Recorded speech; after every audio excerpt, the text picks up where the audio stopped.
সমস্ত রাত ধরে জেগে অনুপস্থিত স্বামীকে উমা এই কথাটাই বারবার বলতে লাগলো। বেশ করব, যাব, আমার যা খুশি করব। না, বরং তুমি বারণ করেছো বলেই করব। কেন কেন তুমি আমাকে বারণ করবে? কি অধিকারে? আমাকে তুমি কোন অধিকারটা দিয়েছ?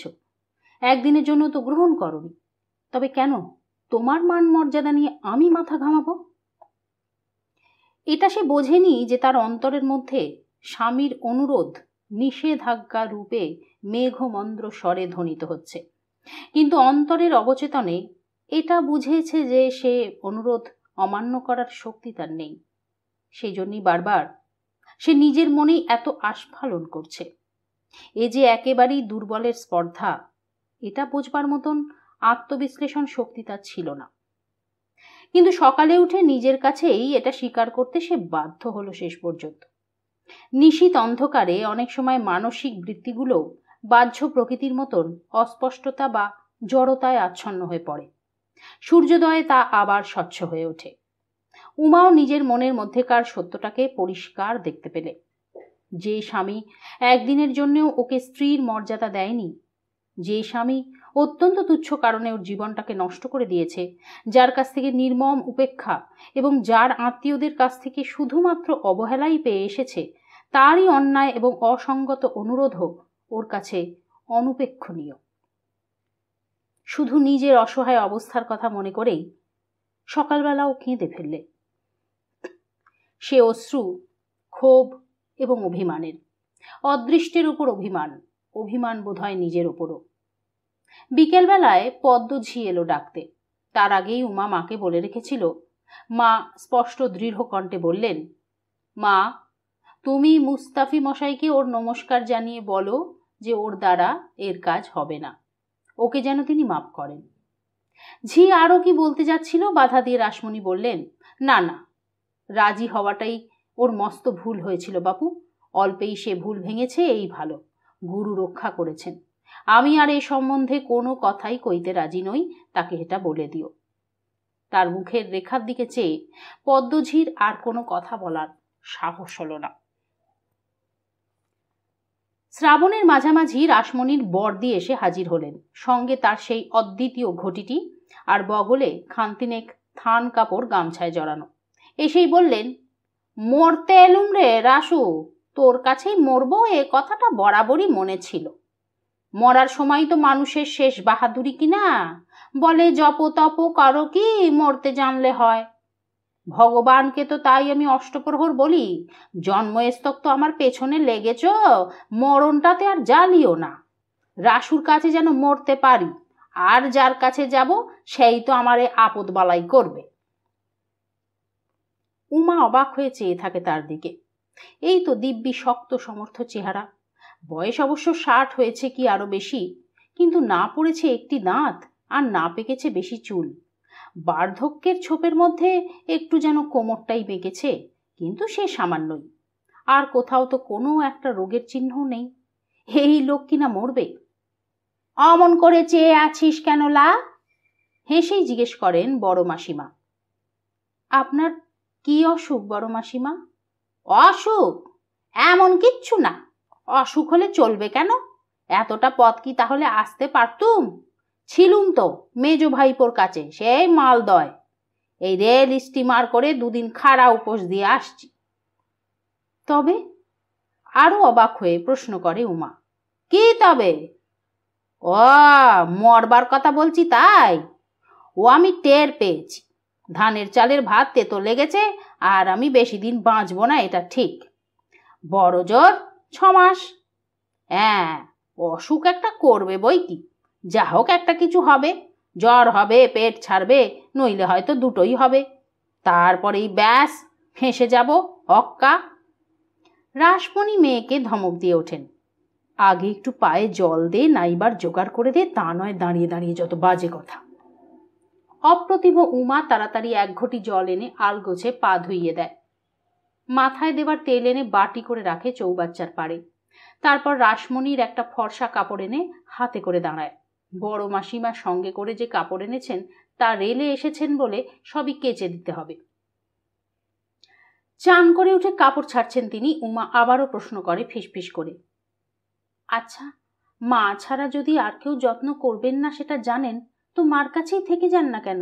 এই বয়সে আবার এখানে ওখানে ঘোরেন কেন? আমি কি এত বোকা রে? চতুরের হাসি ফুটে ওঠে ওর মুখে। আমার স্বভাব তো জানি, যেখানেই কিছুদিন থাকবো তারাই তো জ্বলে পুড়ে খাক হয়ে যাবে। এইটি হলো আমার মরণকালের আস্তানা। এটিকে চটিয়ে রাখতে পারি তাহলে মরবার সময় দাঁড়াবো কোথা আর দেখবেই বা কে? শেষ আশ্রয় কি নষ্ট করতে আছে রে? চিরদিন থাকলে যত রাগ জমা হয়ে থাকে মরণকালে তার সব শোধ নেবে। সে বান্দা আমি নই, বলেন আর হাসেন আপন মনে। উমা বড় মাসিমাকে পেয়ে যেন বেঁচে গেল। তবু যা হোক একটা কাজ পেল। সঙ্গে সঙ্গে ঘোরে, দফায় দফায় সেবা যোগায় এবং কারণে অকারণে বকুনি খায়। তাও যেন ভালো লাগে উমার। একান্ত নিষ্ক্রিয়তার চেয়ে এ যেন অনেক ভালো। তাছাড়া সে যেন নিজেকে দিয়ে বুঝেছে বড় মাসিমার কষ্টটা, তার অন্তরের জ্বালাটা। এই অল্প সময়ের মধ্যেই সে যেন পাগল হয়ে উঠেছে। আর বড় মাসিমা দীর্ঘ এত কাল সহ্য করছেন। অন্তরে যে অনির্বাণ আগুন জ্বলছে তার, তাপ কিছু উদ্গার তো হবে বই কি। রাসমণিও তা বোঝেন। তবু এক এক সময় অসহ্য হয়ে ওঠে। রান্নাঘরে চৌকাঠ চেপে বসে যে বিষ বর্দি ঢালতে থাকেন, একেবারে নীলকণ্ঠ না হলে তা সহ্য করা শক্ত। সুতরাং সেই সব অসহ্য অসতর্ক মুহূর্তে দুজনতে ঝগড়া বেঁধে ওঠে। রাসমণি কথা কম বলেন, কিন্তু যা বলেন তা মর্মান্তিক। বড় মাসিমা একেবারে জ্বলে ওঠেন, চেঁচিয়ে গালাগালি দিয়ে লাফিয়ে কেঁদে কেটে পাগলের মতন হয়ে ওঠেন। খানিকটা চেঁচাবার পর ও পক্ষ থেকে সাড়া না এলে তরতর করে হয়তো ঘটিটা নিয়ে নেমে আসেন। সে সময় উমার মনে হয় রাগ করে বুঝি উনি চলেই যাবেন, কিন্তু তা তিনি যান না। সদরের কাছে গিয়ে ধপাস করে বসে পড়েন, আপন মনে খানিকটা কাঁদেন ইনিয়ে বিনিয়ে, তারপর আবার উঠে আসেন। বলেন বোনকে উদ্দেশ্য করে, ভেবেছিস এমনি জ্বালাবি আর আমি চলে যাব? কোথাও যাব না। তা গেলে আমার চলবে কেন? মরবার কালে সেবা খাবো, মরবো তবে বেরোবো এ বাড়ি থেকে। হ্যাঁ। ভাদ্রের শেষে সত্যি সত্যি বড় মাসিমা শয্যা নিলেন। প্রথমে জ্বর, তারপর পেট ছাড়ল, দুটোই চলল সমানে। রাসমণি 3 দিন দেখে ডাক্তার ডাকতে পাঠালেন। বড় মাসিমা জানতেন না ডাক্তার আসতে সেই জ্বরের ঘোরেই উঠে বসলেন তরবর করে। হ্যালা রাসু, তোর মতলব কি? আমায় বিনা চিকিৎসে মেরে ফেলবি? রাসমণি অবাক। তাই তো আমি ডাক্তার ডেকেছি বর্দি। বেশ করেছ, কেতাত্ত করেছ একেবারে। 4 কাল পেরাই গিয়ে শিকিকালে ঠেকেছে। কখনো যা করলুম না তাই করব? হ্যাঁ, ওই মরা কাটা ডাক্তারের ওষুধ খাবো? ডাক, কৌরেজকে ডাক। কবিরাজ এসে নাড়ি টিপে বললেন, জরাতিসার। তাকেও ধমক দিলেন বড় মাসিমা। সে তো বাবু ওই দুধের বাচ্চা মেয়েটাও জানে, জ্বর আর অতিসার হলে জরাতিসারই হয়। কবিরাজ সান্ত্বনা দিয়ে বলতে গেলেন, ভয় নেই, ভালো হয়ে যাবেন। ছাই হব, তুমি যা পণ্ডিত তা তো বুঝেই নিয়েছি। দেখতে পাচ্ছ না যে মরণ রোগ ধরেছে? তার জন্য নয়, ও ভালো আমি হব না। তবে তুমি ওষুধ দাও। ওষুধ খাবো না কেন?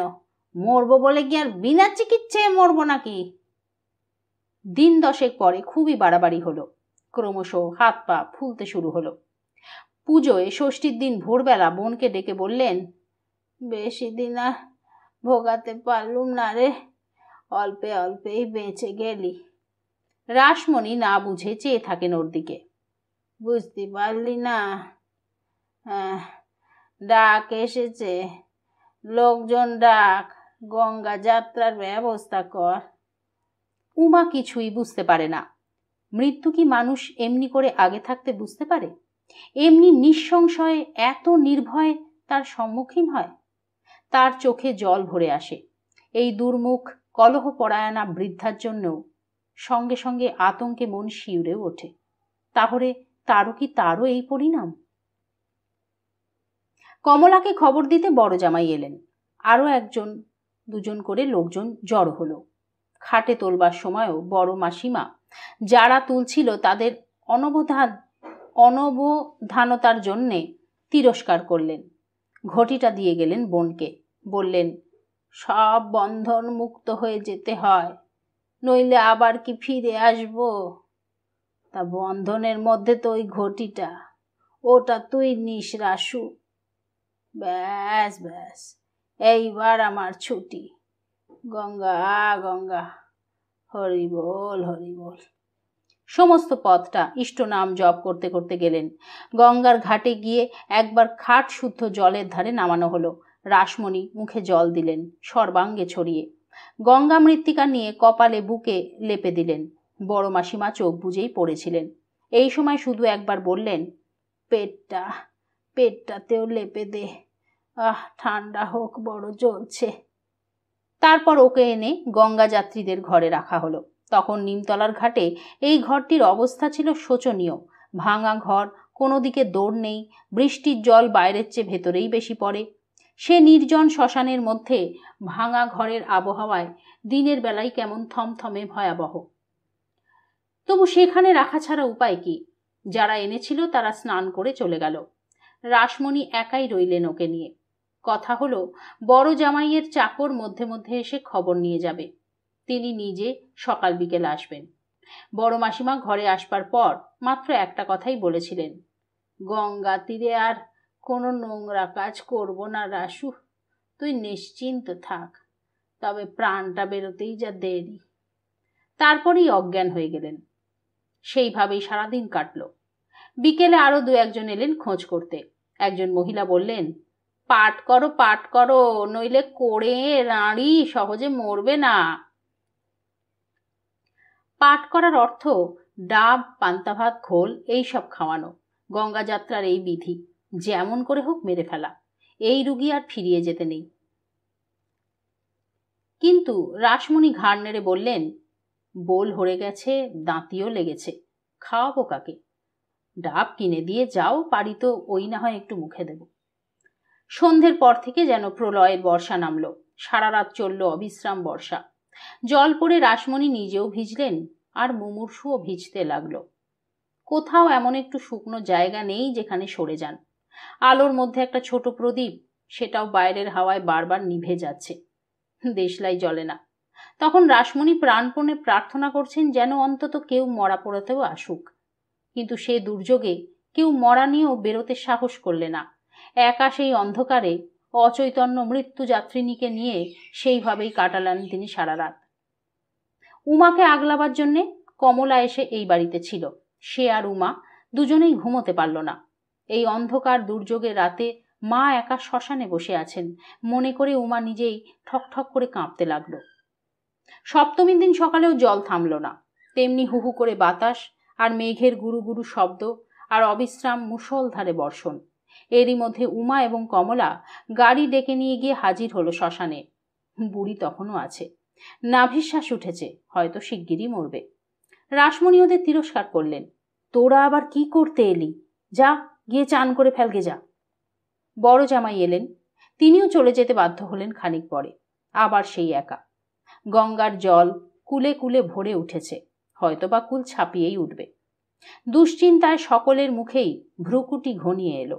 কিন্তু উপায় কি? তীরস্থ যাত্রীকে ঘরে ফিরিয়ে নিতে নেই। সারাদিন পরে সন্ধ্যায় বর্ষণের বেগ কমল, কিন্তু বন্ধ হলো না, বরং ঝড়ের বেগটা আরো খানিকটা বাড়ল। ফাঁকা ভাঙা ঘরে আলো জ্বালার চেষ্টাও করলেন না রাসমণি। আগের রাতের মতোই অন্ধকারে বসে এক মনে ইষ্টমন্ত্র জপ করতে লাগলেন। সারাদিন কিছুই খাওয়া হয়নি। স্নান করে উঠে জলে দাঁড়িয়েই একটা ডাব খেয়েছিলেন মাত্র। বড়দিকেও কিছুই খাওয়ানো যায়নি। ডাবের জল দেওয়ার চেষ্টা করেছিলেন, কষ বেয়ে গড়িয়ে পড়ে গিয়েছিল। অষ্টমীর দিন শেষ রাত্রে সেই নাভিশ্বাস কণ্ঠে এসে পৌঁছল। নবমীর দিন প্রত্যুষে শেষ। 3 দিন 3 রাত্রি একভাবে একা সেই ভাঙা ঘরে নাভিশ্বাস ওঠা রোগিণীর সঙ্গে কাটালেন রাসমণি। তখন তার মুখ দেখে কোনো চিত্ত বৈলক্ষণ্য বোঝা যায়নি, কিন্তু পুড়িয়ে স্নান করে বাড়িতে আসার সঙ্গে সঙ্গে তিনি মূর্ছিত হয়ে পড়লেন। সে মূর্ছা ভাঙল 2-3 ঘন্টা পরে। বড় মাসিমার মৃত্যু উমাকে নতুন করে ভাবিয়ে তুলল। বড় মাসিমার স্বভাবটাও সে লক্ষ্য করেছিল। যে জ্বালা ছড়ায় সে আগে জ্বলে। আগুনে তার সমস্ত অন্তর পূর্ণ ছিল। ওই আগুন কি তার অন্তরে জ্বলছে না? এখনো ইন্ধনটা কাঁচা, তাই সে অগ্নি আছে সঙ্গোপনে। কিন্তু এই ব্যর্থতার বাতাস যদি তাতে অবিরত লাগে, তবে একদিন কি দশা হবে? বড় মাসিমার তবু তো আত্মীয় স্বজন ছিল, দাঁড়াবার জায়গাও ছিল। তার যে দুটি অন্যের জন্যও ভিক্ষা করতে হবে, আর ওই অবস্থা। সকলে ধিক্কার দেবে, বিদ্রূপ করবে, সকলে চাইবে এড়িয়ে চলতে। না, তার আগেই উমা খুঁজে নেবে তার সার্থকতার পথ। আজকাল উমা প্রায় সারাদিন এবং সন্ধ্যাতেও অনেকখানি কাটায় তাদের ছাদের এক কোণে, যেখানটা থেকে তাদের গলিটার মোড়ের বড় রাস্তার একটা ফালি দেখা যায়, নতুন থিয়েটার বাড়ির সামনেটা। ওর বিশ্বাস সেদিন সন্ধ্যায় যে শরৎকে দেখা গিয়েছিল সেটা কোনো আকস্মিক ঘটনা নয়। নিশ্চয়ই এ রাস্তা দিয়ে সে যাতায়াত করে। আর একদিনও যদি দেখতে পায় তো ঝিকে পাঠিয়ে ডাকিয়ে আনাবে। একবারও কি তিনি আসবেন না 5 মিনিটের জন্যও? অন্তত তার ভুলটা তো সে ভাঙিয়ে দিতে পারবে। তার সেদিনের ভুল বোঝাটা কাঁটার মতো বিঁধছে উমার অন্তরে। দিন রাত্রিকে বিষাক্ত করে দিয়েছে সেই একটি মাত্র ধিক্কারের স্মৃতি। কিন্তু চেয়ে থেকে থেকে চোখটা ক্লান্ত হয়ে পড়ে। রোদে আর ঝাঁঝে মাথা ধরে ওঠে প্রত্যহ। তার প্রতীক্ষার কিন্তু শেষ হয় না। একদিন রাসমণি খুব বকলেন, অমন করে ছাদে দাঁড়িয়ে থাকিস সমত্ত মেয়ে, পাড়ার ডবকা ছেলের কি কিছু অভাব আছে? শেষে যে একটা দুর্নাম উঠবে। উমা ম্লান হেসে জবাব দিলে, আমার আর সুনাম দুর্নাম কি মা? আপনাদের যদি কিছু অসুবিধা হয় সে আলাদা কথা, তবে সেরকম দুর্নাম যেদিন উঠবে সেদিন এক গাছা দড়ি কিনে দেবেন, তাহলেই বুঝব। আপনাদের সব জ্বালা আমি শেষ করে দিয়ে যাব। এ কথার পর রাসমণি আর কিছু বলতে পারেননি। এর মধ্যে তার বিরুদ্ধে যে প্রচ্ছন্ন অভিযোগটা ছিল তা তিনি অস্বীকার করেন কি করে? হ্যাঁ, দুর্নাম কিছু রটেছিল, কেননা অমন করে বড় রাস্তার দিকে চেয়ে অত বড় মেয়ের সারাদিন দাঁড়িয়ে থাকাটা আদৌ শোভন নয়, বিশেষ করে যে মেয়েকে স্বামী নেয় না তার। কিন্তু রাসমণির একটা সুবিধা ছিল যে পাড়ার কারোর সঙ্গে তিনি মিশতেন না, সে দুর্নাম কানে আসার সম্ভাবনা ছিল কম। দিন সপ্তাহ মাস কেটে যায়, প্রতীক্ষার একাগ্রতা ক্ষুণ্ণ হয়, অন্তরের অগ্নি ওঠে দীপ্ততর হয়ে। উমা একদিন মাকে এসে বললে, মা, আমি যদি থিয়েটারই করি ক্ষতি কি? রাসমণি তীব্র কণ্ঠে বলে উঠলেন, তার মানে? আগে হলে সে তীক্ষ্ণ কণ্ঠে উমা ভয় পেত, কিন্তু আজ আর পেল না। বললে, আমাকে তো কিছু একটা করতে হবে। মানুষের জীবন মৃত্যুর কথা কে বলতে পারে বলুন তো? আপনার যদি হঠাৎ কিছু হয় তাহলে আমি কোথায় দাঁড়াবো? রাসমণি একটু চুপ করে থেকে বললেন, আজকাল তুমি বড় বেশি নিজের ভবিষ্যৎ ভাবছো উমা, আর সেই সঙ্গে আমার মৃত্যু। তা ভাবাই তো উচিত মা। অপর কেউ ভাববার থাকলে আমি তো আর ভাবতুম না। আর মৃত্যু তো অবধারিত, তার জন্যে সংকোচে চুপ করে থাকার তো কোনো মানে হয় না। সমস্ত দ্বিধা, সমস্ত সংকট যেন কোথায় ভেসে চলে যায় উমার। কোথা থেকে এতখানি মনের বল সে পায় তা সে নিজেই বুঝতে পারে না। খানিক পরে রাসমণি চুপ করে থেকে বললেন, তেমন যদি হয় কমলা কি আর তোমায় ভাসিয়ে দেবে? না, তা হয়তো দেবে না, কিন্তু সেখানে কিভাবে আমি থাকব? আমি তো আগেই বলেছি আপনাকে, হয় গলগ্রহ হয়ে লাঞ্ছনার ভাত খেতে হবে, আর নয়তো বিনা মাইনার দাসীবৃত্তি করতে হবে। কিন্তু বেশ্যাবৃত্তি নেওয়ার থেকে সেটাও বাঞ্ছনীয় নয় কি? যে যেমন ভাবে ভাবে মা, বেশ্যাদের সঙ্গে মিশলেই যে বেশ্যাবৃত্তি নিতে হবে তার তো কোনো মানে নেই। তাছাড়া উপায়ই বা কি? তারপর কিছুক্ষণ স্তব্ধ থেকে যেন চরম সাহসে ভর করে বলে, আরেকটা উপায় আছে, মুসলমান হয়ে আরেকটা বিয়ে করা। কিন্তু তাতেই যে আমি সুখী হব তারও তো কোনো ঠিক নেই। কোনো অবস্থাতেই আপনি আর আমাকে ঠাঁই দিতে পারবেন না, তা আমি জানি। তবে এও আপনাকে বলে দিচ্ছি মা, আপনি যদি অন্য পথ আমাকে দেখাতে না পারেন তো থিয়েটারেই আমাকে যেতে হবে। বড় মাসিমার মতন হুতাশন হয়ে আমি বসে থাকতে পারবো না। সুখ না পাই, স্বাধীনভাবে বাঁচবার পথ তো পাবো। রাসমণি আড়ষ্ট হয়ে বসে থাকেন ওর কথা শুনে। এতটা সাহস যে উমার হবে, এমন কথা যে ওর মুখের উপর বলবে, তা তিনি কোনোদিন স্বপ্নেও ভাবেননি। কিন্তু সত্যিই যখন বলল, তখন ভর্ৎসনা করার শক্তিটাও তার রইল না। মেয়ে যে কি জ্বালায় জ্বলে এতখানি ধৃষ্ট হতে পেরেছে তা মায়ের প্রাণে উপলব্ধি করে তিনি স্তব্ধ হয়ে গেলেন।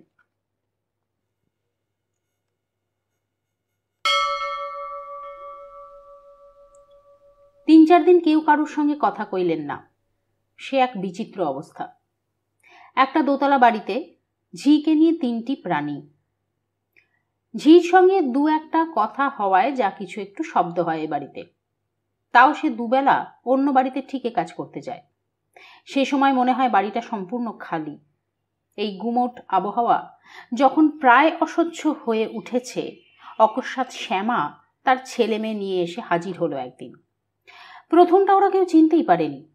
তারপর উমা ছুটে এসে শ্যামাকে জড়িয়ে ধরে ডুকরে কেঁদে উঠল। রাসমণি দুহাতে নিজের কপালে কঠিন আঘাত করতে লাগলেন। যেন দুর্ভিক্ষের দেশ থেকে এসেছে ওরা, মূর্তিমান দুর্ভিক্ষ অবতার। কঙ্কালসার চেহারা, রুক্ষ চুল, জট পাকানো ময়লা ছেঁড়া কাপড়, অমন দুধে আলতা রং পুড়ে কালি হয়ে গেছে একেবারে। ছেলে মেয়ে দুটোকে দেখলেও আঁতকে উঠতে হয়। হেমটা তো রীতিমতো ধুঁকছে, মনে হয় প্রাণ শক্তিটা কে যেন নিংড়ে বের করে নিয়েছে ওদের মধ্যে থেকে। এ কি অবস্থা রে তোর?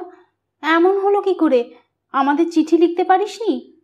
এক নিঃশ্বাসে উমা প্রশ্ন করে। শ্যামার চোখ দিয়ে জল গড়িয়ে পড়ে। ক্ষীণ কণ্ঠে বলে, একটু বসি আগে, 1 ঘটি জল দে। সারা পথ হেঁটে এসেছি, এই 4 ক্রোশ পথ, তার ওপর কোলে মেয়ে। আমি আর পারছি না। উমা তাড়াতাড়ি শরবত করে এনে দেয়। দুধ গরম করে এনে ছেলে মেয়ে দুটোকে খাওয়াতে বসে। শ্যামা তখন শুয়ে পড়েছিল নিচের রকেই। ওরই মধ্যে হাঁ করে উঠল, একটু জল মিশিয়ে নে, জল মিশিয়ে নে, নইলে যে পেট ছেড়ে দেবে। কদিন উপোসের পরে খাঁটি দুধ খেতে পারে? 1 ভাগ দুধ আর 3 ভাগ জল দে। নিজেরই করাঘাতে রাসমণির কপাল ফুলে উঠেছিল এর মধ্যে। তিনি এইবার নিঃশব্দে উঠে রান্নাঘরে চলে গেলেন। মেয়ের এই অবস্থা কেন হলো তা প্রশ্ন করবারও প্রবৃত্তি ছিল না তার। অবশ্য শ্যামা নিজেই ক্রমশ সব বললে। বলবার কিছুই নেই। মধ্যে মধ্যে নরেন যেমন ডুব মারে তেমনি ডুব মেরেছে, তবে এবার বেশি দিনই ডুব মেরেছে। ঠিকে পুজোরি পুজো করে আগে শুধু সকালের চালটা নিত, এখন বিকেলের দুধটাও নেয়। বলে, তোমরা তো মিছিমিছি ঘর জোড়া করে রেখেছ, কাজ আমি করব 16 আনা, আর তোমাদের ভাগ দেব কেন? প্রথম প্রথম সরকার গিন্নি বা পাড়ার লোকে দয়া ধর্ম করত, এখন কেউ খবর পর্যন্ত নেয় না সাহায্য করার ভয়ে। যা সামান্য সোনার উপর ছিল তা তো গেছেই, বাসন কোসন শুদ্ধ বাঁধা পড়েছে। তার উপরে 7 দিন উপবাসে কাটিয়ে আজকে মরিয়া হয়ে বেরিয়ে পড়েছে শ্যামা। ঘরের চাবি দিয়ে এসেছে, তাও ফিরে গিয়ে দখল পাবে কিনা সন্দেহ, ইত্যাদি ইত্যাদি। বিকেলে খাওয়া দাওয়া সারা হয়েছে, রাত্রের আর ঝঞ্ঝাট নেই। উমা ছাদে শুয়েছে মাদুর পেতে ছেলে মেয়েদের নিয়ে। ঝি বাইরের কাজ সেরে আসতে শ্যামাই উঠে গেছে তাকে ভাত বেড়ে দিতে। ঝি খেতে খেতে গল্প করছে। তাদের কথা বলার একটা অস্পষ্ট গুঞ্জন কানে আসছে। রাসমণির কোনো দিকেই মন ছিল না। তিনি সারা সন্ধেটাই অন্ধকার ঘরে কেমন স্বপ্নাচ্ছন্নভাবে বসেছিলেন। এমন সময় শ্যামার তীব্র কণ্ঠস্বর কানে গেল। মা, এসব কি শুনছি? চমকে উঠলেন রাসমণি। কেন, কি হয়েছে, কি শুনেছিস? গলাটা খানিক নামিয়ে অথচ বেশ তীক্ষ্ণ কণ্ঠেই শ্যামা বলে, উমি নাকি থিয়েটারে যাচ্ছে, ও নাকি থিয়েটার করবে। ওর বলার ধরনে রাসমণি চটে উঠলেন। বেশ তো, তা কি হয়েছে কি তাতে? তাহলে তো আর আমার এক দণ্ডও এ বাড়িতে থাকা হয় না মা, এই মুহূর্তেই চলে যেতে হয়। আমার স্বামী শুনলে আমার আর মুখ দেখবেন না। রাসমণি উঠে দাঁড়িয়ে বললেন, আমি তো তোমাকে এড়ে বেড়ে আনতে যাইনি মা যে তুমি আমায় ভয় দেখাচ্ছ। তা তোমার স্বামীর আশ্রয়েই যাও না। সে যাই হোক মা, সেই আমার আশ্রয়। এই শিক্ষাই তো এতকাল দিয়েছেন আপনি। আমি এখনই যাব। উমা ছুটে এসে ওর 2 হাত চেপে ধরলে। তুই কি পাগল হলি রে? আগে সব কথা শোন। না ভাই, ঢের শুনেছি, তুই ছাড়। অবুঝ হোসনি ছোটদি, শোন, তোর 2টি পায়ে পড়ি। শ্যামাকে সে ছাদে টেনে নিয়ে গিয়ে সব কথা খুলে বলে। তখন খানিকটা সুস্থ হয় শ্যামা, কিন্তু বলে, ভাই, তুই যদি এ কাজ করিস, মা তোকে ত্যাগ করতে পারবেন না।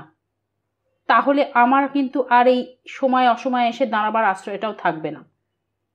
এই আশ্রয়টা ছিল তাই ছেলে মেয়েগুলো বাঁচল, নইলে তো সত্যি শুকিয়ে মরত। উমা চুপ করে রইল। একটা বিদ্রোহ, একটা অভিমান আকণ্ঠ ফেনিয়ে উঠছে ওর।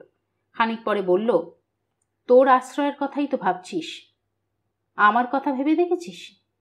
শ্যামা অন্যদিকে মুখ ফিরিয়ে বললে, আমার কথায় তুই রাগ করিস নি উমি, কিন্তু শ্বশুর বাড়িতে যত নির্যাতনই হোক আর স্বামী যেমনই হন, সেইখানটাই মেয়ে মানুষের আগে। তোর উচিত হাতে পায়ে ধরে সেখানেই যাওয়া। ভদ্র ঘরের মেয়ে থিয়েটারে কি যাবে রে? ছি ছি, এই দেহটাই কি এত বড়? না ভাই, সে হলে আর আমার সঙ্গে সম্পর্ক রাখা সম্ভব হবে না। শ্বশুর বংশের নামে আমি অন্তত কালি মাখাতে পারবো না। বড় মাসিমার বুকের আগুনের খানিকটা কি আন্দাজ পায় উমা? অন্ধকারে শ্যামা দেখতে পায় নাকি বিচিত্র হাসি ফুটে ওঠে উমার মুখে।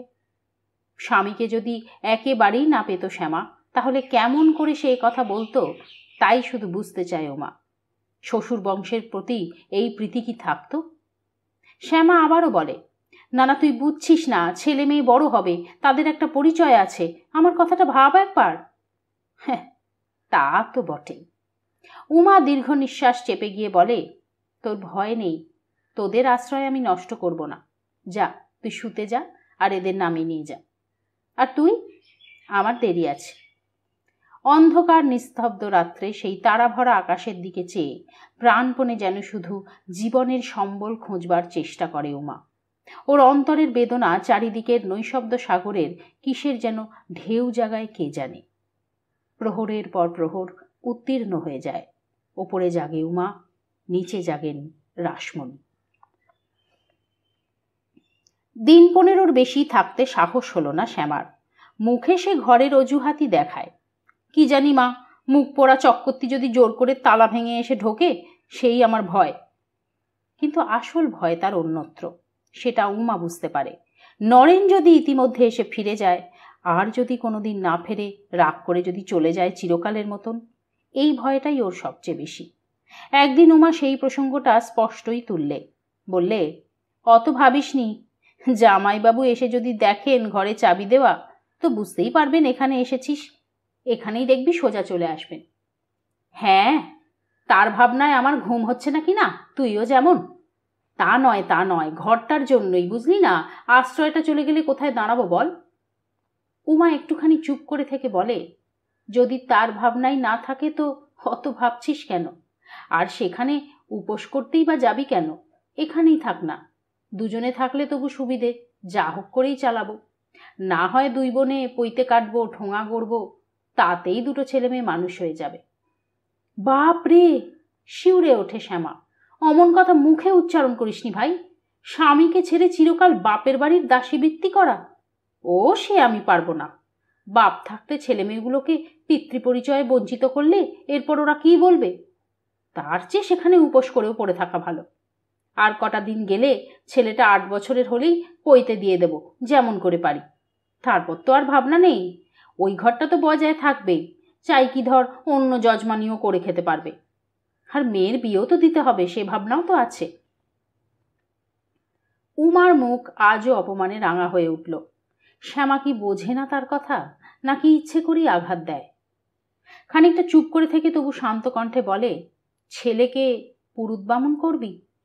তা কি করবো বল, সবাই কি আর লেখাপড়া শিখতে পারে? অল্প বিদ্যেতে শাঁখে ফুঁ, চলতি কথাতেই তো আছে। তাছাড়া শিষ্য যজমান দেখা তো ওদের কুলধর্ম। উমা আর কথা বলে না। এদের সামনে দীর্ঘ নিঃশ্বাস ফেলতেও তার লজ্জা করে। শ্যামা গুছিয়ে পুঁটলি বাঁধে, মার কাছ থেকে জোর করে সোনা জোগাড় করে 2 গাছা পেটি গড়িয়ে নেয়। রাসমণি বললেন, কদিন রাখতে পারবি মা, আবার তো সেই বাঁধাই দিতে হবে, আর নয়তো বিক্রি করতে হবে। শ্যামা অম্লান বদনে বলে, তা সেজন্যও তো দরকার। আর বাপের বাড়ি এসেও এমনি কর নোয়া সার করে যদি যাই তো লোকে বলবে কি? চাল ডাল তেল নুন মশলাপাতি গুছিয়ে নিতে কিচ্ছু ভুল হয় না শ্যামার। মায়ের বাসন কোসন কাপড় চোপড় পর্যন্ত। একদিন দিদির বাড়ি গিয়ে তার ছেলের পরিত্যক্ত ছোট হয়ে যাওয়া গরম জামা সব চেয়ে নিয়ে আসে। সামনে শীত আসছে। কমলা ওর লোলুপতা দেখে বিস্মিত হয়, একটু বুঝি বা লজ্জিতও হয়। বলে, আমি না হয় নতুন জামা করিয়ে দিচ্ছি, ওগুলো। না না, কি দরকার, সে তুমি বড় জোর দুটোই তো দেবে দুজনকে, এ আমি তো অনেকগুলো পাচ্ছি, এ তো আর তোমার কোনো কাজে আসবে না দিদি, ঝিয়ের ছেলে মেয়েকে দেবে শেষ পর্যন্ত, তার চেয়ে আমাকে দুটো নগদ টাকা দিও, ওরা খেয়ে বাঁচবে। কমলা ভেবেছিল কথার কথা, কিন্তু যাবার সময় সত্যিই শ্যামা চাইলে, কই দিদি টাকা দুটো, ভেবে দেখো নতুন জামা করাতে গেলে কত বেশি পড়তো তোমার। কমলা দুটো নয় 5টা টাকাই এনে ওর হাতে দিলে, তার সঙ্গে নিজের দুটো পুরনো আর একটা নতুন শাড়ি। কিন্তু শ্যামার এই নির্লজ্জতায় সে যেন মরমে মরে গেল। তার সেই ফুলের মতন সুন্দরী বোন, শৌখিন ভদ্র বিবেচক বোনের বদলে সে দেহে এ কে এলো? এই কি মৃত্যু ঘটল শ্যামার? সব গুছিয়ে নিয়ে গাড়ি ডাকিয়ে যাওয়ার সময় শ্যামা মাকে উপদেশ দিয়ে গেল, আপনার গুরুদেবকে ডাকিয়ে এনে উমিকে যা হোক একটা দীক্ষা দিন মা, তবু পুজো আচ্চায় মনটা ভুলে থাকবে। সত্যি তো, ও কি নিয়েই বা থাকে বলুন তো? রাসমণি গম্ভীর কণ্ঠে বললেন, তুমি নিজের চরকায় তেল দাও মা, আমাকে আর জ্ঞান দিতে এসো না। শ্যামাকে মুখে যাই বলুন, কথাটা নিয়ে রাসমণিও খুব নাড়াচাড়া করেন মনে মনে। এ কথা ওরও যে মনে হয়নি তা নয়, বংশ পরম্পরায় এই কথাই তো শুনে এসেছেন সকলে হিন্দুর ঘরে, বিশেষত বাঙালি হিন্দুর ঘরে। মেয়ের যদি কপাল পুড়ে থাকে তো যা হোক করে তাকে একটা মন্তর দিয়েই দাও, তবু ইষ্টকে নিয়ে ভুলে থাকবে। ভগবানের দিকে মন থাকলে সংসারের প্রলোভনটা জয় করতে পারবে। এ কথা শুনতে শুনতে একটা সংস্কারে দাঁড়িয়ে গেছে। সেই সংস্কার রাসমণির রক্তেও আছে বৈকি। তবু রাসমণির মনে সংশয় জাগে। এই সংশয় বহু কালই জেগেছে। হয়তোবা নিজের মন দিয়েই অপরের মনের হদিশ পেয়েছেন খানিকটা। ঈশ্বরকে চিন্তা করে এ জন্মের দৈহিক ভোগ সুখ প্রলোভন কি সত্যি ভোলা যায়? কোন শক্ত আঘাত পেয়ে মনে বৈরাগ্য না আসা পর্যন্ত মন কি ফেরানো যায় সংসার থেকে? সংস্কার ও সংশয়ের শ্রুতি ও অভিজ্ঞতার এই দ্বন্দ্বে ক্লান্ত হয়ে পড়েন রাসমণি, কিন্তু কিছুতেই যেন কুল কিনারা পান না কোথাও, পথ তার চোখে পড়ে না। অবশেষে একদিন উমাকেই জিজ্ঞেস করেন, তুই দীক্ষা নিবি মা, নিতে চাস? শ্যামা সেদিন বলছিল, কিন্তু আমি জোর করে দেব না, নেবার জন্য পরামর্শও দেব না, তোর মন যা বলে তাই কর। উমা স্তব্ধ হয়ে ভাবে খানিকটা।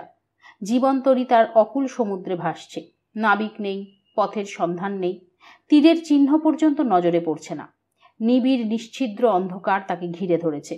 এর মধ্যে পারবে কি কেউ পথ দেখাতে? ঈশ্বর তিনি কেমন? শুনেছে তো তিনি পরম নাবিক, দিক দিশাহীন জীবনযাত্রার একমাত্র পথপ্রদর্শক। তাকেই অবলম্বন করবে নাকি শেষ পর্যন্ত? হয়তো ওখানেই আছে পথের ইঙ্গিত, নতুন উষার আভাস। তার দিকে টেনে নেবেন বলেই হয়তো ভগবান দুঃখ দিয়ে সংসার থেকে তার মনটা ফিরিয়ে নিচ্ছেন, পুড়িয়ে পুড়িয়ে তাকে খাঁটি সোনা করে নিচ্ছেন। তাকে চিনিয়ে দেবেন, হাত ধরে তার কাছে নিয়ে যাবেন যিনি, তিনিই গুরু। মন্দ কি? উমা আরো একটু চুপ করে থেকে বলে, সেই ব্যবস্থাই করুন মা, আমি দীক্ষা নেব।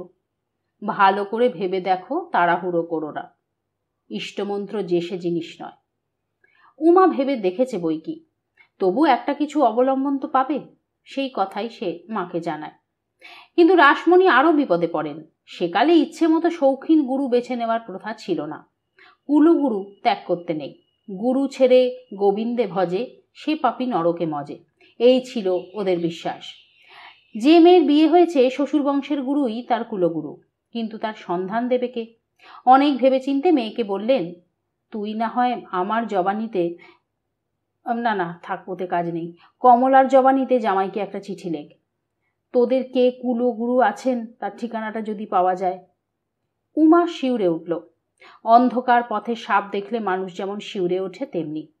থরো থরো কাঁপা ঠোঁটে সে বলল, না মা, সে দরকার নেই।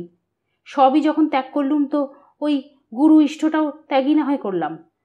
তবে এটুকু জানি ওরা শাক্ত, শাশুড়ির ঘরে 10 মহাবিদ্যার পট টাঙানো আছে, সেইখানে বসেই নিত্য সন্ধ্যা আহ্নিক করেন তিনি। না মা, তুমি চিঠি লেখো, কুলগুরু ত্যাগ করতে নেই। তাছাড়া তোমাকে স্বামীর অনুমতিও নিতে হবে। স্বামীকে চিঠি লিখতে হবে? এই প্রথম, এতকাল পরে, তাও আবার পরের জবানিতে? উমার মন বিদ্রোহী হয়ে ওঠে। কেন কেন তাকে নিয়েই বা বারবার এই ছেলে খেলা হবে? কুলগুরু কিসের কুল তার? কেই বা তার স্বামী, যে স্বামী একবার মাত্র স্পর্শও তাকে করলেন না, পায়ে স্থান দিয়েও স্ত্রী বলে স্বীকার করলেন না। আবার মনে হয় স্বীকার করেছেন ঠিকই। সেদিনের কথাটা মনে পড়ে যায়। না না উমা, এ আমি ভাবতেই পারি না, এ কাজ করো না। স্বীকার করেছেন ঠিকই, কিন্তু এইভাবে চিঠি লেখা। তবু সে লিখতে বাধ্য হয়।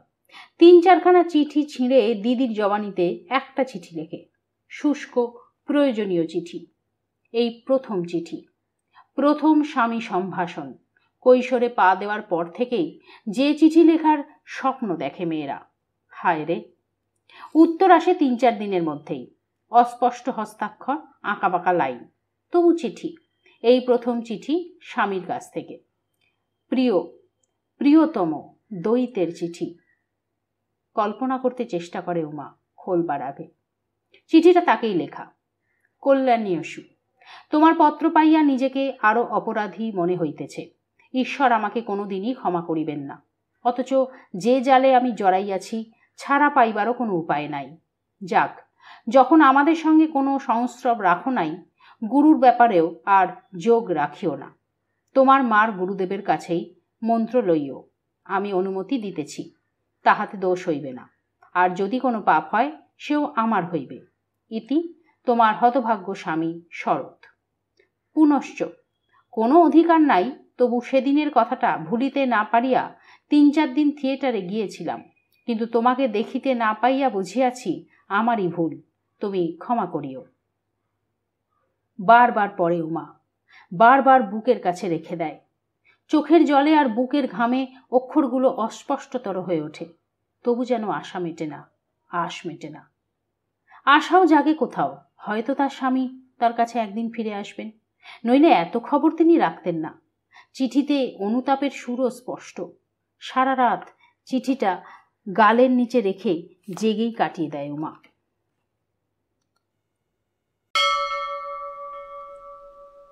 আর এক নতুন সমস্যা দেখা দিল। গুরু কাকে করবেন এই নিয়ে মহা চিন্তায় পড়লেন রাসমণি। সব শুনে কিছুক্ষণ চুপ করে থেকে বললেন, যখন কুলগুরুই ত্যাগ করতে হবে, তখন আর আমার গুরুবংশ ধরে কাজ নেই। গুরুদেব দেহ রেখেছেন, আর গুরু ভাই যিনি আছেন শুনেছি তিনি লোক ভালো নয়, মদ গাঁজা খায়, হয়তোবা অভক্তি হবে তার ওপর। তার চেয়ে বড় জামাইয়ের সন্ন্যাসী গুরু আছেন এক, তার কাছেই নয়তো দীক্ষা নেই, কি বলিস? উমা আর কি বলবে, সে চুপ করেই রইল। তবে দিদির গুরুকে দেখে তার শ্রদ্ধাই হলো। দীর্ঘদেহ, গৌরবর্ণ, প্রৌঢ় সন্ন্যাসী। গেরুয়া পরেন, কিন্তু জটা নেই, পিঠ পর্যন্ত এলানো দীর্ঘ কেশ, কপালে তান্ত্রিকদের মতন রক্তচন্দনের ফোঁটা। অত্যন্ত মিষ্টভাষী, সস্নেহ ব্যবহার সকলের সঙ্গেই। গানের গলাটি ভালো, যখন তখন রামপ্রসাদী গান ধরেন। উমা সে গান শুনে চোখে জল ধরে রাখতে পারে না। যত্ন করেই দীক্ষা দিলেন, প্রতিদিন এসে অভ্যেস করান, উপদেশ দেন, শিক্ষা দেন। উমা প্রাণপণে আঁকড়ে ধরে এই নতুন জীবনকে। দিনে দিনে অন্তত একটা বৈরাগ্য ঘিরে ধরে ওকে। জগৎ থেকে সে যে প্রত্যহই দূরে সরে যাচ্ছে, এটা সে অনুভব করে নিজে নিজেই। গুরু প্রথম প্রথম নিত্য আসতেন, তারপর নিয়মিত 2 দিন অন্তর আসতে লাগলেন। উমা তাকে ভক্তি করে দেবতার মতো, সেবা করে সন্তান বা পিতার মতো। রাসমণি তার এই ভাব দেখে মনে মনে শান্তি পান। হঠাৎ একদিন গুরুদেব বললেন, উমা, তোমাকে মা নিজে পাঠিয়েছেন আমার কাছে। তোমার জীবন সার্থক, তোমার মহাভাগ্য। তাই লোকে যেটাকে সৌভাগ্য বলে, তা থেকে বঞ্চিত হয়েছ। হেয়ালি বুঝতে না পেরে উমা অবাক হয়ে তাকিয়ে থাকে। গুরুদেব হাসেন। পাগলি, এটা আর বুঝলি না? আমার সিদ্ধির জন্যে এমনি একটি মেয়েরই দরকার ছিল। যখন খুঁজে খুঁজে প্রায় আশা ছেড়ে দিয়েছি, তখন মা তোকে মিলিয়ে দিলেন অভাবনীয়ভাবে। এ তাঁর দয়া ছাড়া আর কি? তোর ওপরও দয়া, সেটা কম ভাবিসনি। সাধনার কাজে লাগবি, এ কি আর এক জন্মের স্বীকৃতি? জন্ম জন্মান্তরের পুণ্য। স্বামী যদি তোকে গ্রহণ করতেন, তাহলে এটা সম্ভব হতো না। সর্বাঙ্গে রোমাঞ্চ হয় উমার। সত্যি কি মার এত দয়া তার ওপর? সত্যি কি এ তার জন্ম জন্মান্তরের স্বীকৃতি? তার জীবন অধিকতর সার্থক করবেন বলেই কি তাকে আপাত সার্থকতা থেকে বঞ্চিত করে রেখেছেন? সে যেন বিশ্বাস করতে পারে না কথাটা। তবু খুশির ঢেউ বয়ে যায় তার মনের ওপর দিয়ে। সাধনার সহায় হবে সে, তপস্যার সঙ্গিনী হবে গুরুদেবের, তপস্বিনী সন্ন্যাসিনী হবে সে। সাগ্রহে প্রশ্ন করে গুরুদেবকে, সে সাধনা কবে শুরু করবেন বাবা? কি করতে হবে তাতে আমাকে? বলবো রে, বলবো। ওর ডান হাতখানা নিজের হাতে নিয়ে সস্নেহে চাপ দেন তিনি। প্রায় প্রশ্ন করে উমা, কল্পনা করতে চেষ্টা করে অনেক রকম, কিন্তু কোনোটাই যেন মেলে না। গুরুদেবও ঠিক স্পষ্ট জবাব দেন না। নীরবে সস্নেহে পিঠে হাত বুলন, নয়তো ওর বিপুল কেশভার শুদ্ধ মাথাটা নিজের কোলে টেনে নিয়ে মাথায় হাত দিয়ে আদর করেন। ইদানিং ওর কথাবার্তাও কেমন যেন অদ্ভুত হয়ে উঠেছে। উনি অবশ্য বলেন, গুরুর কাছে শিষ্যের কোনো অবস্থাতেই কোনো সংকোচ নেই। কিন্তু উমা লজ্জাই পায়। উনি পুরাণ থেকে গল্প বলেন, সবই আদি রসাত্মক। জীবনের অভিজ্ঞতা থেকে নানা উদাহরণ দেন উপদেশের মধ্যে, তাও যেন কেমন কেমন। উমার সব ভালো লাগে না, অথচ গুরুদেবের সামনে থেকে যেতেও পারে না। সে কেবলই বলে, ও সব কথা থাক বাবা, আপনি আমাকে কবে তপস্যার কাজে টেনে নেবেন তাই বলুন। কি করতে হবে আমাকে বুঝিয়ে দিন, আমি সন্ন্যাসিনী হতে চাই। অবশেষে একদিন শোনে সে কি করতে হবে তাকে। ছুটে এসে মার কাছে মাথা খুঁড়ে ঢিপ ঢিপ করে, ও মা, কি হলো রে, কি হলো? মা, কেন গুরুদেবের ওপর ভক্তি রাখতে পারছি না? কেন এমন সব সন্দেহ যাচ্ছে মনে? কি হবে আমার? কি হলো বলতো? জোর করে ওর মুখখানা তুলে ধরেন রাসমণি। উনি তো বলছেন এ বড় পুণ্যের কাজ, ওর সাধনার সহায় হওয়া। কিন্তু কিন্তু আমি তো নামা সে আমি পারবো না। আমি যে ওকে সাক্ষাৎ ইষ্ট বলেই জানি মা। পাথর হয়ে যান রাসমণি। তুই বস, আমি আসছি। তিনি উঠে এসে গুরুদেবের সামনে হাত জোর করে বললেন, ভগবান যাকে মারবেন তার কোথাও আশ্রয় নেই, এইটেই আজ বুঝলাম। আপনি ওকে অব্যাহতি দিন, আপনি আর আসবেন না। গুরুদেব মুখ কালি করে চলে গেলেন। উমা রাসমণির সামনে মাথা খুঁড়তে খুঁড়তে বললে, এ সংশয় কেন এলো মা? সত্যি কি আমার আর কোথাও আশ্রয় নেই? তবে আমি কি করব? একটি একটি করে বছর কাটে। মহাকাল তার হিসেবের খাতায় একটি করে পাতা উল্টান। সেই পাতার মধ্যে বহু সুখ দুঃখের বিবরণ চিরকালের মতন চাপা পড়ে যায়। কত মর্মান্তিক ইতিহাস, কত বুক ভাঙা বেদনা। আজ যা মনে অসহ্য, কাল তাই একটা অস্পষ্ট বেদনাদায়ক অনুভূতিতে পরিণত হয়ে স্মৃতির কোন সুদূর দিগন্তে মিলিয়ে যায়। শ্যামারও বছর কাটে। এক এক সময় মনে হয় বুঝি কাটল না কিছুতে। মনে হয় এতকাল পরে সংসারের তরণী বুঝি এই ঘূর্ণিতে ডুবল, বুঝি বা এই তুফানে বানচাল হলো। আবারও তা কোনো মতে হেলে বেঁকে একসময় সোজা হয়ে দাঁড়ায়। স্তব্ধ নিঃশ্বাস আবার সহজেই বেরিয়ে আসে। উঁচু পর্দায় বাঁধা স্নায়ুতন্ত্রী আবার নিশ্চিন্ত আলস্যে শিথিল হয়ে যায়। এই তো প্রায় প্রতি দরিদ্র সংসারেরই ইতিহাস। শ্যামার জীবনেই বা তার অন্যথা হবে কেন?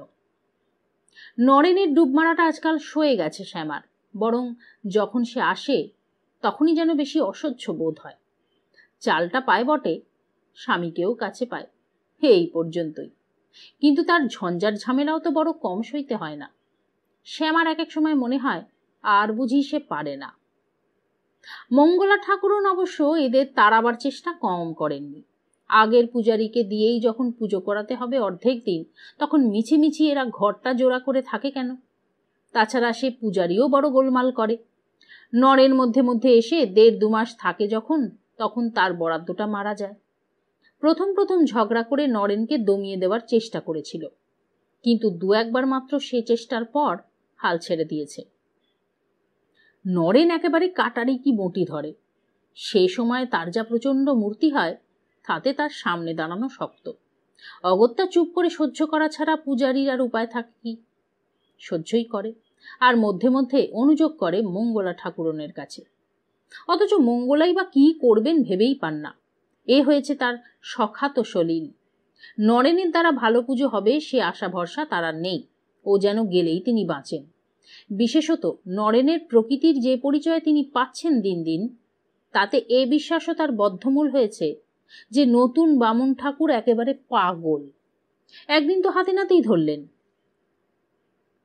পায়খানার কাপড়ে এসে না স্নান না কিছু পুজো করতে বসে গেল। হাঁ হাঁ করে এলেন মঙ্গলা ঠাকুরন। ও কি ঠাকুর, হ্যাঁ ও কি করলে গো? সর্বনাশ করলে, বেরো এক্ষুনি, তুমি বেরো, বেরো বলছি। প্রথমটা নরেনও একটু হকচকিয়ে গিয়েছিল। কেন গো, কি হলো আবার? কি হলো আবার জিজ্ঞেস করছো? সদ্য পায়খানার কাপড়ে এসে ঠাকুর ছুঁলে, হ্যাঁ আবার বলা কি হলো? কে বললে পায়খানার কাপড়? কই না তো। আবার মিছে কথা বলছো ঠাকুর। আমি স্বচক্ষে দেখলুম তুমি মাঠ থেকে পুকুরে গেলে, আর সোজা উঠে এসে গাছ থেকে ফুল পেড়ে নিয়ে মন্দিরে ঢুকলে। আমি দাঁড়িয়ে শুধু দেখছিলুম আক্কেলখানা। তাই এত সাহস যে হবে তা তো স্বপ্নেও ভাবিনি। ধন্যি বুকের পাটা বাবা। যাগ্গে যা হয়েছে তা হয়েছে, খুব আক্কেল হয়েছে আমার। এখন বেরো, আমি বেচা ঠাকুরকে ডেকে অভিষেক করাই। আজই তুমি বিদে হয়ে যাবে আমার ভিটে থেকে, আমি বলে রাখলুম। মিছে কথা বলে পার পাওয়ার আর উপায় নেই দেখে নরেনও নিজ মূর্তি ধরলে। থাম মাগি, হ্যাঁ মেলা ভ্যানর ভ্যানর করিসনি। ঠাকুরের সেবা হবে কি না হবে সে কথা বামুন বুঝবে আর ঠাকুর বুঝবে। এ হলো গে আমাদের কাজ। যার যা বলে, যার কর্ম তারে সাজে, আর অন্যের মাথায় লাঠি বাজে। তবু মঙ্গলা হার ছাড়েন না। বলেন, তাই বলে তুমি যা তা কাপড়ে ঠাকুর ছবে, হে গো হাতে পুজো করবে? নরেন খিঁচিয়ে ওঠে। আলবাত করব। মাগি এত শাস্ত্র জানিস, আর এরা জানিস না যে বামুন এক পা গেলেই শুদ্ধ, হাওয়া লাগলেই বামুন সূচি হয়, তা জানিস না? না জানিস তো জিজ্ঞেস করে দেখগে যা কোনো টুলো পণ্ডিতকে। শুনেছি তো মন্তর হয়েছে, সেই গুরুকেই জিজ্ঞেস করিস। এই বলে সে ঠাকুরকে স্নান করাতে শুরু করে দিলে। ও মা গো, এ তো কম অত্যাচার নয় গা। হ্যাঁ, বামুন বলে যা খুশি তাই করবে? হ্যাঁ হ্যাঁ করব। বামুনের পায়ের ধুলো ভগবান বুক পেতে নেন। তোরা সুদ্দূর, তোরা কি বুঝবি এর মর্ম? হ্যাঁ, আমরা হলুঙ্গে গুরু বংশ, আমরা সব জানি। সম্প্রতি কালনায় গিয়ে কথকতা শুনে এসেছে নরেন। এখনো মনে আছে ঘটনাটা। শুধু ভৃগুর নামটা মনে পড়ল না বলে আফসোস হতে লাগলো, নইলে জমতো ভালো। মঙ্গলা তবু একবার শেষ চেষ্টা করলেন। আমি ঠাকুর তোমাকে রাখবো না, সে আমার খুশি। তুমি আজই পথ দেখবে, সিধে বাত। তরাক করে লাফিয়ে উঠে যেন ছিটকে বেরিয়ে আসে নরেন। যেতে পারি আমি, কিন্তু পইতে ছিঁড়ে ওই নারায়ণের সামনে মাথা খুঁড়ে ব্রহ্ম রক্তপাত করে চলে যাব, তা বলে দিলুম। ছেলে পুলে নিয়ে ঘর করো, তোমার তাতে ভালো হবে তো। এরপর আর একটি কথাও বলতে সাহস কুলোয়নি মঙ্গলার। তখনকার দিনে কুলোনো সম্ভবও ছিল না। তিনি এক পা করে পিছিয়ে চলে গেলেন, বিড়বিড় করে বকতে বকতে। 60 এ কি সাংঘাতিক সর্বনেশে লোক রে বাবা। আজই বাছাদের কপালে 5 পয়সা করে ঠেকিয়ে তুলে রাখতে হবে। মার ওখানে যেদিন যাব পুজো দেব। হে হরি, হে নারায়ণ, রক্ষে করো বাবা। নরেন একা দাঁড়িয়ে হি হি করে হাসতে লাগলো সেখানেই। সব শুনে শ্যামা বলেছিল, তারপর তোমার তো হুট বলতেই যাওয়া, একা পেয়ে আমাকে যদি একদিন তাড়িয়ে দেয়। দিলেই হলো। আমার বউ হয়ে এই কথা তুই মুখে আনলি? ওরে হাজার হোক আমরা হলুম বামুন, গোখরো ছাপের জাত, আমাদের ঘাঁটাতে সাহস করবে না সহজে, বুঝলি? তেমন হয়তো বলবি, এই আমি 3 দিন উপোস করে পড়ে রইলুম, রাত্রির করে তবে বেরোবো। তখন সে কথায় অতটা আমল দেয়নি শ্যামা, কিন্তু একসময় কথাটা খুব কাজে লেগে গেল। মঙ্গলা একদিন সপুত্রকন্যা একেবারে রণচণ্ডী মূর্তিতে এসে দাঁড়ালেন। বামনি, তুই যাবি কিনা বল, আর না বেরোস তো জোর করে বার করে দেবো। ভালো চাস তো মালপত্র যা নিয়ে যেতে হয় তা নিয়ে বাপের বাড়ি চলে যা, আমি গাড়ি ভাড়া দিচ্ছি। মরিয়া হয়ে মানুষ যা করতে পারে আগে থেকে তা কল্পনা করা শক্ত। নরেনের মুখে কথাটা শোনবার সময় শ্যামা কল্পনাও করেনি যে ওই কথাগুলো সত্যি তার মুখ দিয়ে বেরোবে। কিন্তু এখন যখন একান্ত অসহায় অবস্থায় পড়ে মনে হতে লাগলো ওর পায়ের নিচে থেকে মাটি সরে যাচ্ছে, তখন অনায়াসেই সে বলে ফেললে, আমার স্বামী বাড়ি নেই বলে দল বেঁধে গায়ের জোর দেখিয়ে আমাকে তাড়িয়ে দিতে এসেছেন মা? বেশ, গায়ে হাত দিয়ে বার করতে হবে না, আমি নিজেই ছেলেমেয়ের হাত ধরে রাস্তায় গিয়ে বসছি।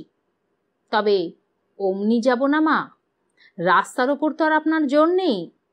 আপনার বাড়ির সামনে বসে রাত্রির করে যদি যেতে হয় তো তখন যাব। জিনিসপত্রের কি দরকার, ও আপনারা ফেলে দিন। আয় রে খোকা। মঙ্গলা অবাক হয়ে গালে হাত দিয়ে দাঁড়িয়ে থাকেন কিছুকাল। শুনলি? তোরা শুনলি একবার? যেমন দেবা তেমনি দেবী, বেঈমানের ঝাড় একেবারে। এতকাল ঘরে রেখে পুষলুম, তার এই শোধ, আমারই সর্বনাশ করার চেষ্টা। বেশ, তাই তুমি থাকো মা আমার ঘর জোড়া করে, তাই যদি তোমার ধম্মে বলে তো তাই করো। সদল বলে গজগজ করতে করতে বেরিয়ে গিয়েছিলেন তিনি।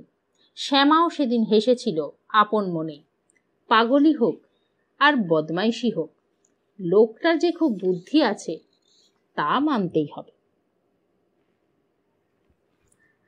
সেদিন থেকে সোজাসুজি তাড়াবার চেষ্টা মঙ্গলা আর করেননি, কিন্তু তাছাড়া যত রকমে করা যায় তার কোনো পথটাই বাদ দেননি।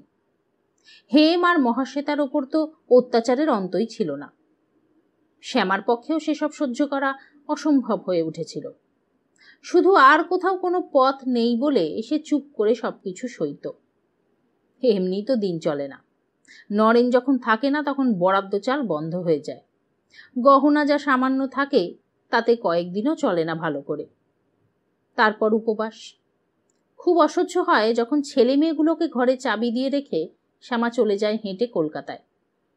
মার কাছে একবেলা খেয়ে কিছু চাল ডাল টাকা নিয়ে আবার হেঁটেই ফিরে আসে। ছেলে মেয়েদের নিয়ে যেতে ভরসা হয় না, ঘরে যদি আর ঢুকতে না পায় ফিরে এসে।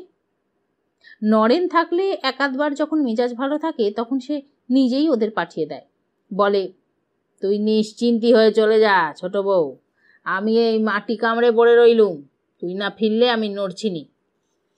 সেরকম ক্ষেত্রেও 7-8 দিনের বেশি থাকতে ভরসা হয় না, তবু তাতেই ঢের উপকার হয়।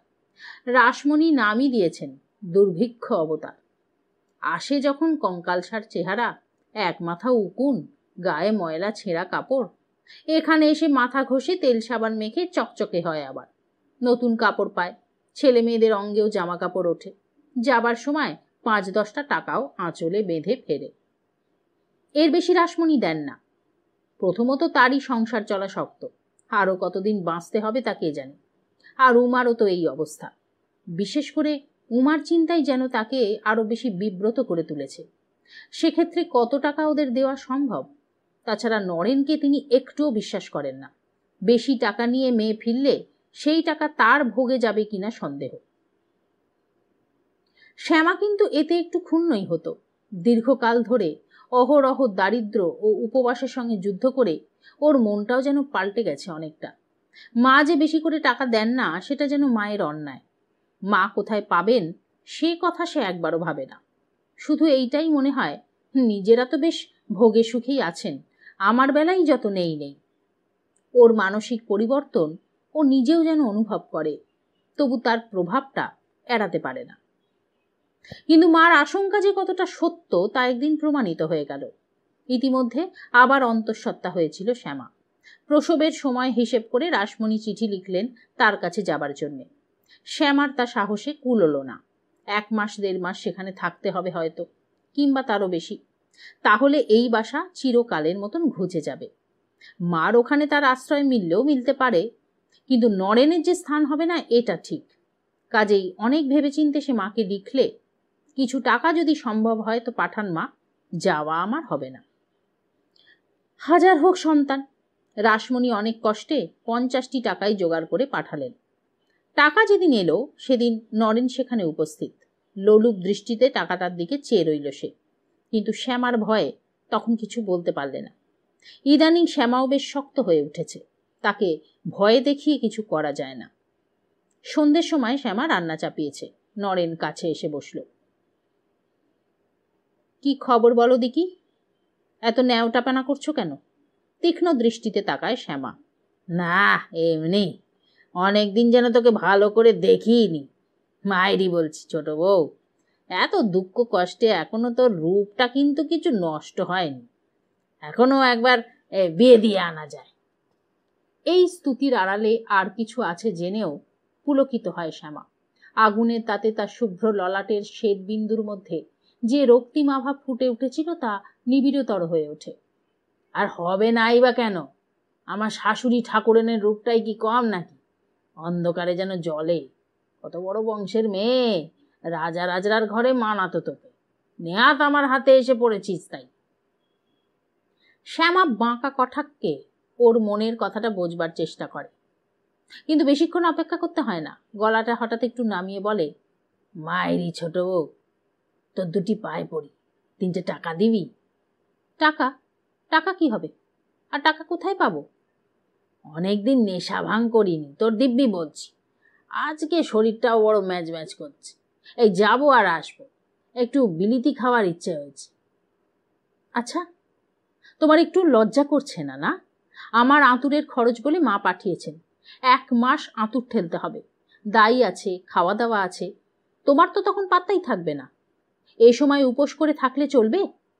তোমারই তো দেওয়ার কথা। মা পাঠিয়েছেন, বিধবা মানুষ, তাকে দেনে আলা তো কেউ নেই। তাইতেই তো তোমার লজ্জায় মরে যাওয়া উচিত। আর উল্টে তুমি কি না, ছি ছি ছি, তোমার কাছে থেকে থেকে না লজ্জা ঘেন্না আর আমি আশা করি না। তবু মানুষের কোনো পদার্থই কি আর নেই তোমার মধ্যে? মায়েরই বলছি, এই তোর 2টি পায়ে পড়ছি, এইবারটি দে। তারপর যদি লক্ষ্মী ছেলে হয়ে ঘরে এসে না বসে থাকি তো কি বলেছি, 2 মাস আমি কোথাও নড়বো না। এই যে পইতে ছুঁয়ে বলছি, তোকে ছেলে মেয়েদের রেঁধে দিতে হবে না। কোমল হয়ে আসে শ্যামার মন। সে আস্তে আস্তে গোপন ভাণ্ডার থেকে 3টি টাকা বার করে দেয়।